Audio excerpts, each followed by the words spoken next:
La théorie des mondes parallèles fait l'objet de débats dans la communauté scientifique depuis bien longtemps.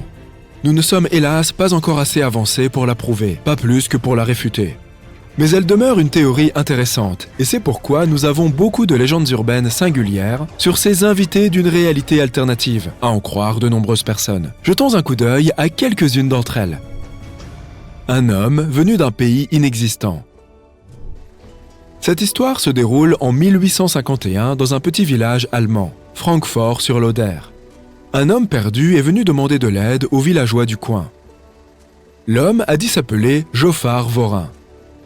Il parlait très mal allemand et s'exprimait avec un fort accent. L'homme a lui-même affirmé qu'il parlait le laxar et l'abram, des langues qui n'existent pas vraiment dans notre monde. Il a prétendu venir de Laxaria, un pays se trouvant sur le continent de Sakria, séparé de l'Europe par un immense océan. Cependant, aucun de ces endroits n'existait sur nos cartes. Les gens ont confié Joffar aux autorités locales. Il a parlé à un psychiatre, mais le médecin a conclu que l'homme était totalement sain d'esprit. Une enquête de la police locale n'a également rien révélé de suspect à son égard. Joffar Vorin a affirmé que le but de sa visite en Europe était de retrouver son frère perdu depuis longtemps. Il avait survécu à un naufrage et s'était retrouvé près du village. On lui a montré une carte du monde ainsi qu'un globe terrestre et on lui a demandé d'indiquer l'endroit où son navire avait sombré, mais il n'a rien reconnu de familier. Il semblait disposer de connaissances approfondies sur son monde d'origine. Joffar était capable d'en nommer les 5 continents principaux: Sakria, Aflar, Astar, Oslar et Euplar. Son histoire a été jugée plausible. Les savants de Francfort ont décidé de l'envoyer à Berlin pour des recherches plus approfondies. Cependant, pendant le voyage, il a semblé avoir une sorte de crise. L'homme a soudainement sauté de la voiture et a disparu dans la forêt environnante. En dépit d'une recherche longue et minutieuse, on n'a retrouvé aucune trace de Joffar. Il semblait avoir disparu aussi mystérieusement qu'il était apparu. L'inspecteur Labouffe, chargé de l'escorter à Berlin, a pensé que cet homme pouvait bel et bien provenir d'un autre monde et qu'il était retourné d'où il était venu. Une dame sur la route 167. Cet incident s'est produit le 20 octobre 1969. Il a été rapporté pour la première fois en 1988 dans le magazine Strange. L'article relate l'histoire de 2 hommes, Elsie et son partenaire d'affaires Charlie. Ce sont des noms d'emprunt. Un après-midi, Elsie et Charlie roulaient sur la route 167 dans le sud-ouest de la Louisiane. Tout en discutant de leur travail, ils se sont dirigés vers le centre pétrolier de Lafayette. Au début, l'autoroute était vide, mais les hommes ont ensuite remarqué une voiture très ancienne et extrêmement lente devant eux. Les 2 hommes ont commencé à discuter de cette étrange automobile. De telles voitures n'étaient plus produites depuis plusieurs décennies, mais celle-ci avait l'air toute neuve. Ils ont présumé que son propriétaire devait en prendre particulièrement soin, et ils ne se lassaient pas de l'admirer. Ils ont ralenti pour mieux voir la voiture. Elsie a remarqué un insigne orange vif sur lequel il était écrit 1940. Ils ont alors vu le conducteur. C'était une jeune femme habillée à l'ancienne, un chapeau décoré d'une longue plume et un manteau de fourrure, quoi qu'il fasse assez chaud dehors. Il y avait un enfant à côté d'elle, également vêtu d'un manteau et d'un couvre-chef. Elsie et Charlie voulaient lui parler, mais ils ont ensuite remarqué l'expression sur son visage. La femme regardait autour d'elle, paniquée, presque au bord des larmes. Elsie l'a interpellée et lui a demandé si elle avait besoin d'aide. Elle a hoché la tête et il lui a fait signe de se ranger sur le côté de la route. Mais lorsque les hommes se sont également garés, ils ont soudain remarqué que la voiture de la femme avait disparu. Ils ont regardé tout autour d'eux en état de choc. Elle n'avait pas pu aller bien loin en aussi peu de temps. Mais la voiture était introuvable. Après un certain temps, un autre homme est arrivé en voiture auprès de Charlie et Elsie. Il avait vu tout ce qui s'est passé et a affirmé que la voiture s'était simplement volatilisée. Les hommes ont discuté de l'incident pendant plusieurs heures. Lorsqu'ils sont arrivés en ville, ils ont contacté les autorités. La police n'a cependant pu leur être d'aucune aide. À part leurs paroles, il n'y avait aucune confirmation de l'existence de cette voiture. L'affaire a été débattue pendant un moment dans les journaux locaux avant d'être oubliée. L'incident du canyon de Gadionton. Cet incident s'est produit en mai 1972. Dans le sud-est de l'Utah, près du passage à niveau de Modena, à la lisière du désert d'Escalante. Jenna North conduisait la Chevrolet Nova 1971 de son père. Son amie, Carol Abbott, se trouvait sur le siège passager. Il y avait 2 autres filles sur la banquette arrière, Lisa Rochefort et Bethany Gordon. Il était plus de 22 heures lorsqu'elles ont traversé la frontière entre l'Utah et le Nevada.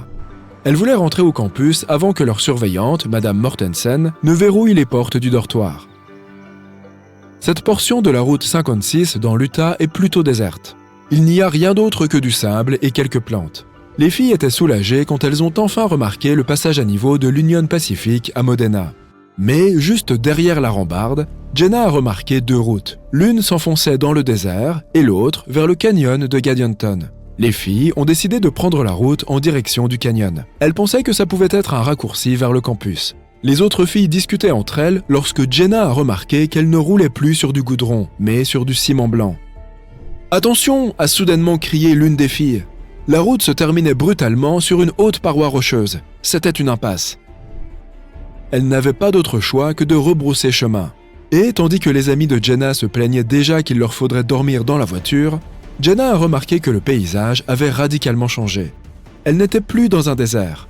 Au lieu de cela, le canyon s'était transformé en une vaste zone, couverte de champs de blé, de bosquets de pins et même d'un petit lac. La pleine lune brillait dans le ciel, ce qui était étrange, car elle n'aurait pas dû être là cette nuit-là. Les jeunes filles n'avaient aucune idée de l'endroit où elles se trouvaient. Alors, elles ont simplement conduit en direction de la lumière qu'elles distinguaient au loin. C'était un bâtiment qu'elles pensaient être un restaurant ou un relais d'autoroute. Elles y ont vu une enseigne lumineuse, mais aucune d'entre elles ne pouvait lire ce qui était écrit dessus. Ces symboles ne ressemblaient à aucune langue qu'elles aient connue. Soudain, plusieurs personnes sont sorties du bâtiment. Ils semblaient choqués et effrayés par le Chevrolet de Jenna.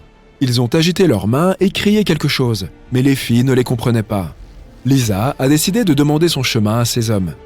Elle a passé la tête par la fenêtre et a immédiatement poussé un cri de terreur. « Partons d'ici !» a-t-elle crié à Jenna. La Chevrolet s'est éloignée du bâtiment en trombe. Des phares brillants éclairaient leur voiture par derrière. Ils étaient poursuivis par quelques véhicules. Ceux-ci avaient la forme d'œufs, n'avaient que 3 roues et semblaient bourdonner. La route droit devant menait au canyon.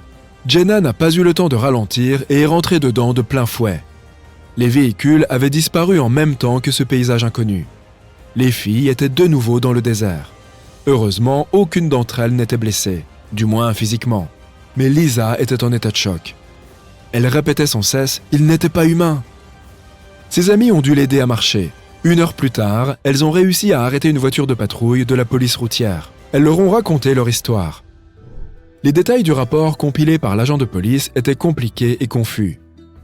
Pendant l'enquête, les policiers n'ont pas pu déterminer, sur la base des traces de pneus, l'endroit exact où la voiture s'était égarée. Les traces se terminaient très brusquement, comme si la Chevrolet avait soudainement disparu. La police ne pouvait pas expliquer comment la voiture avait pu parcourir 3 km sans laisser la moindre trace, surtout sur un sol pareil.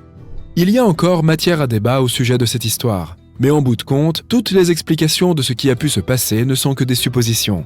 Peut-être ne découvrirons-nous jamais la vérité.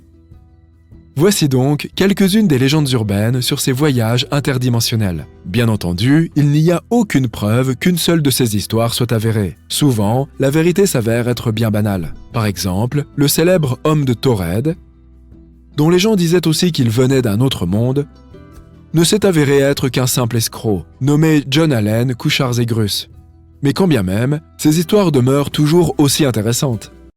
Te souviens-tu de toi il y a 10 ans ? Le monde était très différent de celui d'aujourd'hui, n'est-ce pas ? Ce n'est pas étonnant. Le 21e siècle est l'ère des progrès technologiques accélérés. Et nous avançons à une vitesse hallucinante. Alors, à ton avis, à quoi ressemblera notre monde en 2030 ? C'est dans moins de 10 ans, mais ce seront certainement des années passionnantes. Voyons voir. Les panneaux solaires surpasseront les combustibles fossiles en termes de rendement énergétique, devenant ainsi la plus grande source d'énergie de la planète. Les chercheurs de Thomson Reuters sont sûrs que cela arrivera grâce à des matériaux nouveaux et modernisés. Grâce à eux, les panneaux solaires pourront absorber beaucoup plus de lumière solaire, même quand le temps est couvert. La réalité augmentée et la réalité virtuelle vont se banaliser. Aujourd'hui, c'est une technologie assez brute et relativement nouvelle, mais dans 10 ans, tout le monde l'utilisera dans sa vie quotidienne. Par exemple, tu pourras faire une visite virtuelle d'un hôtel avant d'y réserver une chambre. Ou pourquoi ne pas jeter un coup d'œil au modèle 3D de tous les articles d'un magasin avant de les ajouter à ton panier? Les êtres humains eux-mêmes seront améliorés.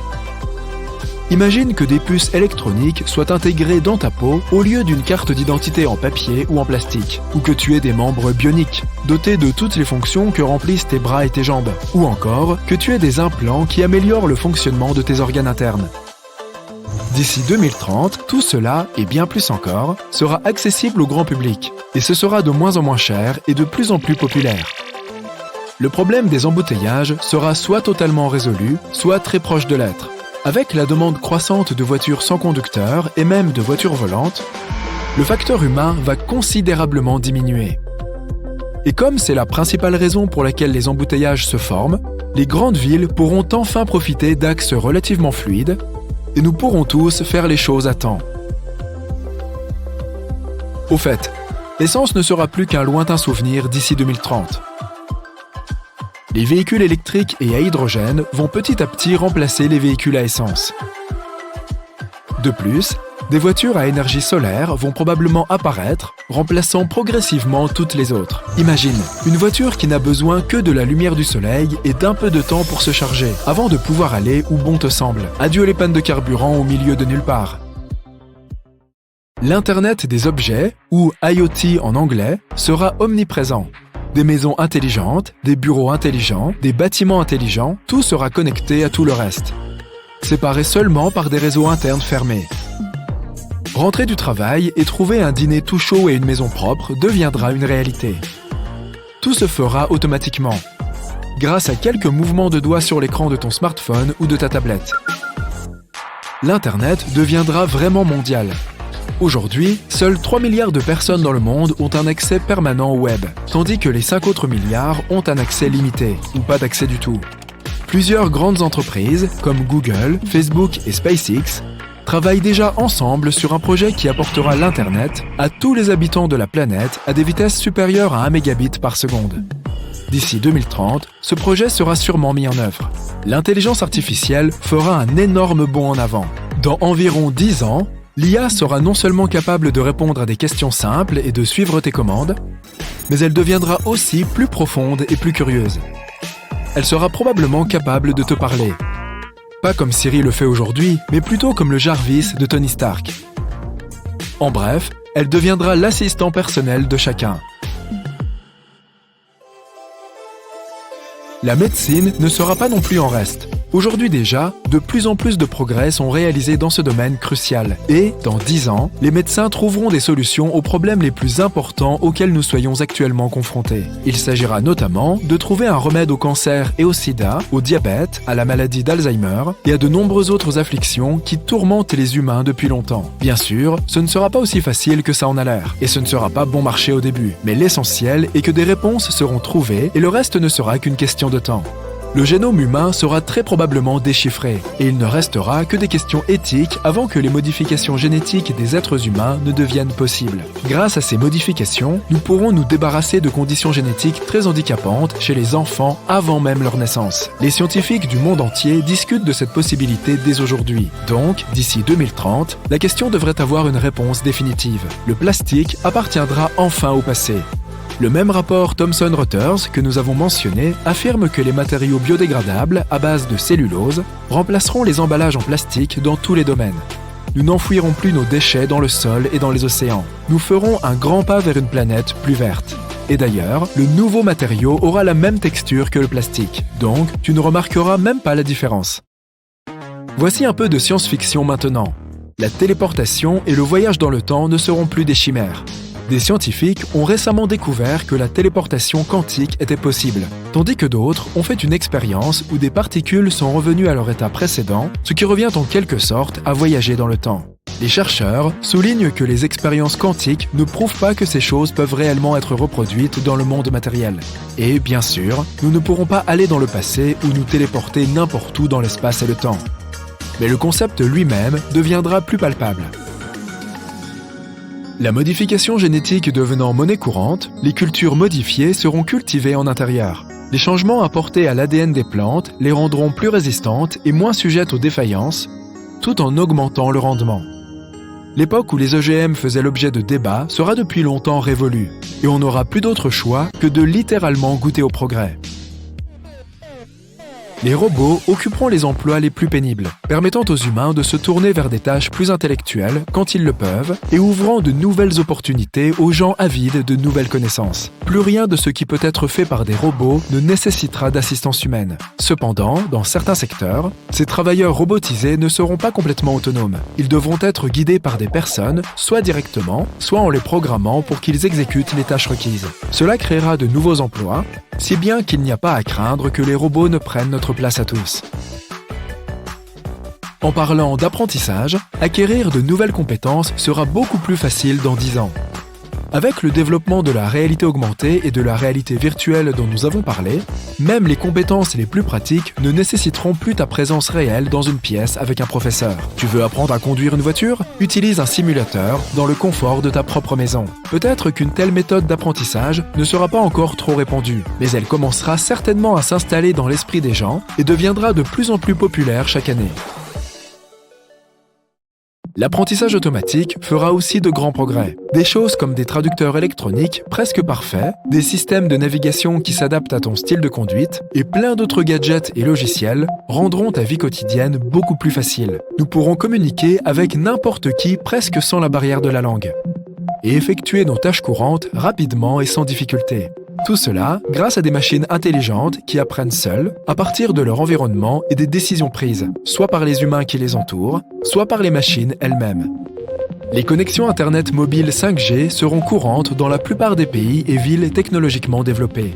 Avec la 4G, il faut jusqu'à 1 heure pour télécharger un film sur le web. Mais la 5G fait passer ce délai à un tout autre niveau, en téléchargeant le même film en quelques secondes seulement.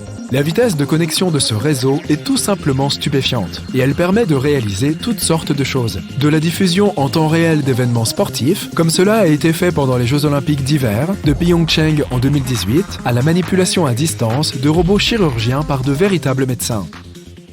La blockchain va devenir la méthode privilégiée pour transférer de l'argent et des biens de valeur entre les personnes et les organisations. Tu as sûrement entendu parler du Bitcoin et d'autres crypto-monnaies. Celles-ci sont basées sur la technologie blockchain. En bref, elle te permet de te débarrasser de l'intermédiaire lors du transfert de ton argent, rendant l'opération sûre et directe. Par exemple, lorsque tu fais un transfert de carte à carte, ta banque joue le rôle de cet intermédiaire. Elle suit toutes les transactions et peut bloquer ton compte si tu fais quelque chose qui lui semble suspect. Avec la blockchain, personne d'autre que toi n'est au courant de tes opérations. Et tu sais que ton argent est toujours entre tes mains, jusqu'à ce que tu le dépenses. Et enfin, les divertissements vont devenir encore plus variés avec la croissance en popularité du tourisme spatial. Pour l'instant, des entrepreneurs comme Richard Branson et Elon Musk commencent seulement à lancer leurs premiers voyages spatiaux, et ils ne sont abordables que pour les ultra-riches. Mais d'ici 2030, leur coût commencera lentement à diminuer, car tout le processus deviendra plus facile à réaliser. Nous ne pourrons sans doute pas tous aller toucher les étoiles, car ce sera encore très cher, mais ce sera un début. Et, qui sait, peut-être que dans une autre décennie, nous monterons dans des fusées en orbite comme nous prenons l'avion aujourd'hui.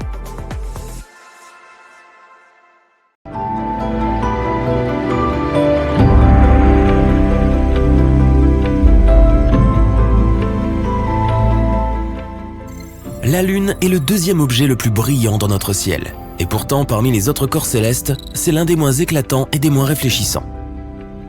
Notre satellite naturel n'a l'air brillant que parce qu'il est proche de la Terre.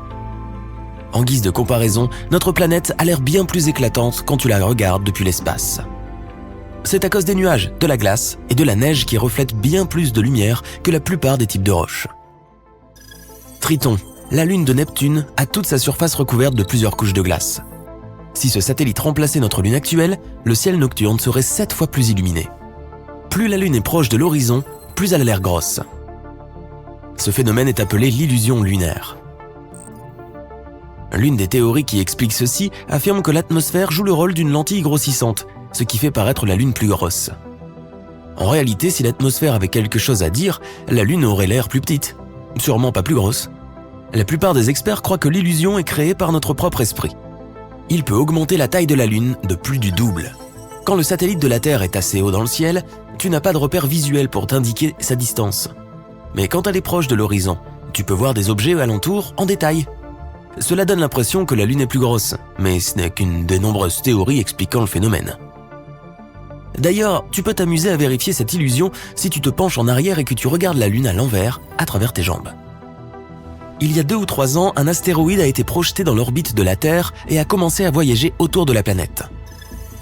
Même s'il n'est pas plus gros qu'une voiture de taille standard, c'est quand même quelque chose. Parmi les plus d'1 million d'astéroïdes que les astronomes ont recensés, ce n'est que le 2e à orbiter autour de notre planète. Appelé 2020 CD3, c'est notre mini-lune temporaire. Elle ne sera pas avec nous pour longtemps, ceci dit. L'astéroïde suit une orbite aléatoire et dérive lentement. Les objets capturés temporairement, comme 2020 CD3, sont rares. Ils doivent avoir une trajectoire et une vitesse spécifiques pour être captés par la force gravitationnelle de la Terre. Sinon, ils atterrissent et explosent contre une autre planète ou foncent dans une autre direction. Le phénomène lunaire transitoire est l'une des choses les plus énigmatiques à se produire sur la Lune. C'est un changement très furtif de lumière, de couleur ou d'un autre élément à la surface de notre satellite. Très couramment, ce sont des éclairs de lumière aléatoires. Les astronomes ont observé ce phénomène depuis les années 1950. Ils ont remarqué que les flashs arrivaient au hasard. Parfois, ils peuvent avoir lieu plusieurs fois par semaine. Ensuite, ils disparaissent pendant plusieurs mois. Certains d'entre eux ne durent pas plus de quelques minutes, mais d'autres ont duré des heures. En 1969, un jour avant l'alunissage d'Apollo 11, l'un des participants à la mission a remarqué qu'une partie du satellite naturel était plus illuminée que le paysage alentour. On aurait dit que cette zone avait une sorte de lumière fluorescente. Malheureusement, on ne sait pas dire si ce phénomène avait un lien avec les mystérieux flashs lunaires. Il se pourrait que les cratères lunaires contiennent plus de métaux comme le titane ou le fer que les astronomes ne le pensaient. Le problème majeur que cela engendre ? Cela contredit la théorie principale sur la formation de la Lune. Elle veut que le satellite naturel de la Terre soit en réalité issu de notre planète après qu'elle soit entrée en collision avec un objet spatial géant. Mais alors, pourquoi la croûte terrestre pauvre en métal a beaucoup moins d'oxyde de fer que la croûte lunaire ? Cela veut peut-être dire que la Lune s'est formée à partir d'un matériau qui trouve sa source bien plus profondément dans notre planète. Ou bien, ces métaux peuvent avoir fait leur apparition quand la surface lunaire fondue a refroidi, petit à petit. La gravité de la Lune équivaut environ à 17% de la gravité terrestre. Si tu pesais 90 kg sur ta planète d'origine, sur la Lune, ton poids serait ramené à environ 15 kg. Tu pourrais aussi porter des objets 6 fois plus lourds que ceux que tu pouvais porter sur Terre. Il serait aussi plus simple de marcher sur la surface de la Lune, mais ce serait aussi plus dangereux. Tes pieds, dans un costume d'astronaute lourd, s'enfonceraient de 15 cm dans le sol lunaire. Mais imaginons que tu décides plutôt de flotter dans les airs. Tu perdrais alors le contrôle de tes sauts en un rien de temps. D'ailleurs, la surface de la Lune regorge de cratères profonds. Il serait très difficile de tous les éviter. Il n'y a pas si longtemps, les astronomes ont découvert une étendue liquide massive d'une substance mystérieuse. Elle était cachée sous la surface de la face obscure de la Lune. Sa masse était la même que celle d'un tas de métal 5 fois plus gros que la grande île de Hawaï. Cet élément énigmatique se trouve à environ 322 km en dessous d'un énorme cratère qui est apparu à la surface lunaire il y a des milliards d'années. La goutte a très certainement quelque chose à voir avec une super collision. Il se peut que ce soit le cœur métallique de l'objet qui a frappé la Lune à cette époque. Les scientifiques ont hâte de mener à bien leur découverte. Cela expliquerait nombre de choses à propos du bassin pôle Sud-Aitken, le plus gros cratère connu du système solaire.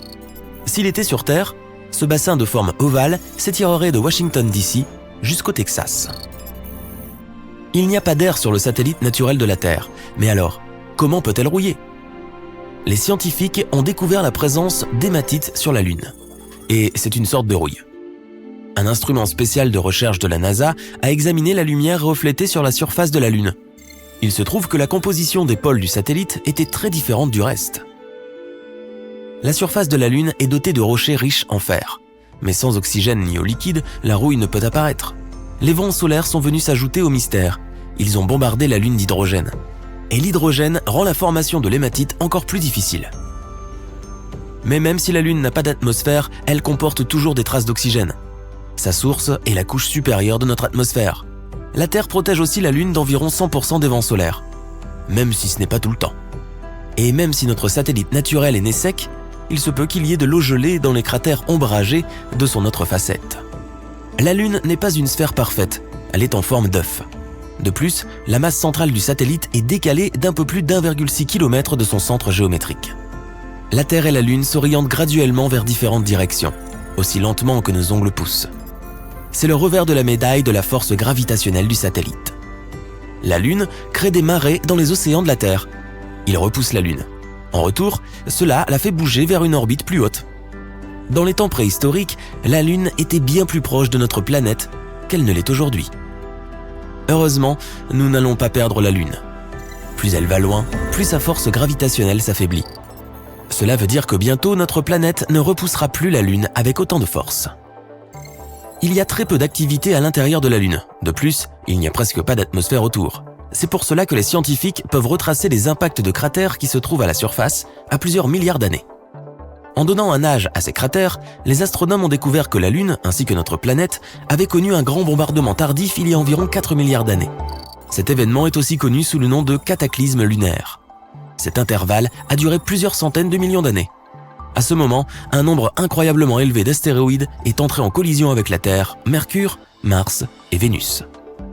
Il y a peut-être un labyrinthe de tunnels de lave sur la Lune. Il n'y a pas si longtemps, les astronomes ont reçu les résultats d'une topographie lunaire souterraine. Ils ont découvert une caverne massive sous la surface du satellite. D'environ 48 km de long et 96 km de large, la grotte pourrait bien être le résultat d'une activité volcanique datant de 3 milliards d'années. Après que les flux de lave ont durci, ils ont créé une croûte épaisse et solide à l'extérieur. Mais à l'intérieur, la lave a continué de s'écouler, faisant fondre la roche et créant des tunnels et des grottes. Bon nombre de trous découverts à la surface de la Lune par la NASA pourraient être les ouvertures de tunnels de lave. L'orbite de la Lune autour de la Terre ne forme pas un cercle. Elle est ovale. C'est pour cela que la distance entre notre planète et le satellite varie d'une distance de 362 000 km à plus de 402 000 km. Il y a une très légère activité sismique à l'intérieur de la Lune. Pourtant, les mini-tremblements de Lune, causés par la force gravitationnelle de notre planète, se passent parfois à plusieurs kilomètres en dessous de sa surface. Ensuite, de petits craquements et fractures apparaissent sur la croûte et des gaz s'en échappent.